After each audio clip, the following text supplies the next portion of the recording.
हरियाणा की राजनीति में क्या इंडियन नेशनल लोकदल और जननायक जनता पार्टी फिर से एक साथ एक मंच पर नजर आने वाली हैं?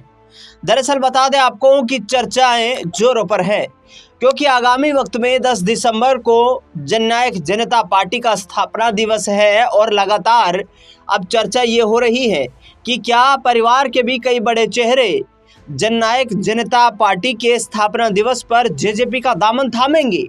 और इसमें सबसे बड़ा नाम है रणजीत सिंह चौटाला का।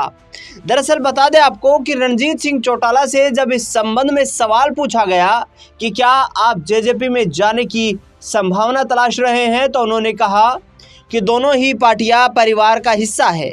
चौधरी देवीलाल की विचारधारा पर दोनों पार्टियां चल रही है और ऐसे में मैं किसी भी पार्टी में जाऊं वो हमारे परिवार का ही हिस्सा है। चौधरी देवीलाल ने हरियाणा की राजनीति में संघर्ष करके बड़ा मुकाम हासिल किया। बता दें आपको कि रणजीत सिंह चौटाला ने कहा कि अभी मैंने जननायक जनता पार्टी में जाने का कोई विचार नहीं किया है, लेकिन चर्चाएं हो रही हैं इस विषय पर, तो निर्णय वक्त आने पर लिया जाएगा।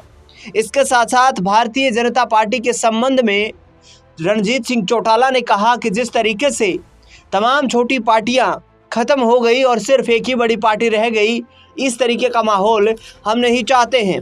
दूसरी ओर आपको बता दें कि रणजीत सिंह चौटाला ने कांग्रेस पार्टी को लेकर भी कटाक्ष किया है। कांग्रेस को लेकर रणजीत सिंह चौटाला ने कहा कि कांग्रेस हरियाणा में सरकार बनाने की ओर जा रही थी, लेकिन कई बड़े फैसलों के चलते उनकी पार्टी को बड़ा झटका लगा है और ऐसे में उनकी पार्टी अब बिखरती हुई नजर आ रही है।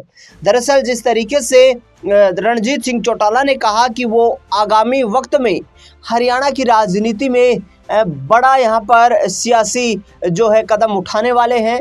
तमाम जेलों के वो दौरे कर रहे हैं। कयास ये भी लगाए जा रहे हैं कि क्या चौटाला परिवार से कोई थर्ड फ्रंट और निकल कर के सामने आ रहा है, क्या वाकई में कोई तीसरी पार्टी बनने वाली है जिसका नेतृत्व रणजीत सिंह चौटाला करेंगे। लेकिन नई पार्टी बनाने की भी तमाम अटकलों पर अभी रणजीत सिंह चौटाला ने चुप्पी साधे रखी है। रणजीत सिंह चौटाला ने सीधे तौर पर कहा कि मैं भी चौधरी देवीलाल की विचारधारा को मानता हूं। मैं अपने लोगों के बीच समय समय पर जा रहा हूं। आगामी 2 से 3 महीने में संपूर्ण हरियाणा में मैं यात्रा करूंगा, अपने लोगों के बीच जाऊंगा और उसके बाद हिसार या फिर जींद में एक बड़ी रैली भी आयोजित की जाएगी, जिसमें कहीं ना कहीं कोशिश में रणजीत सिंह चौटाला ये होंगे कि हरियाणा की राजनीति में अपनी ताकत दिखाने का यहाँ पर प्रयास किया जाए। देखना दिलचस्प होगा कि फिर रैली के बाद क्या रणजीत चौटाला इंडियन नेशनल लोकदल का दामन थामते हैं या जननायक जनता पार्टी के रथ को आगे बढ़ाते हुए नजर आते हैं। बता दें आपको कि किसी वक्त में चौटाला साहब के सबसे राइट हैंड माने जाने वाले प्रोफेसर संपत सिंह, जो कि कांग्रेस पार्टी में शामिल हो गए थे, उन्होंने फिर से इंडियन नेशनल लोकदल में अभय चौटाला के नेतृत्व में वापसी कर ली है। इस खास रिपोर्ट में इतना ही।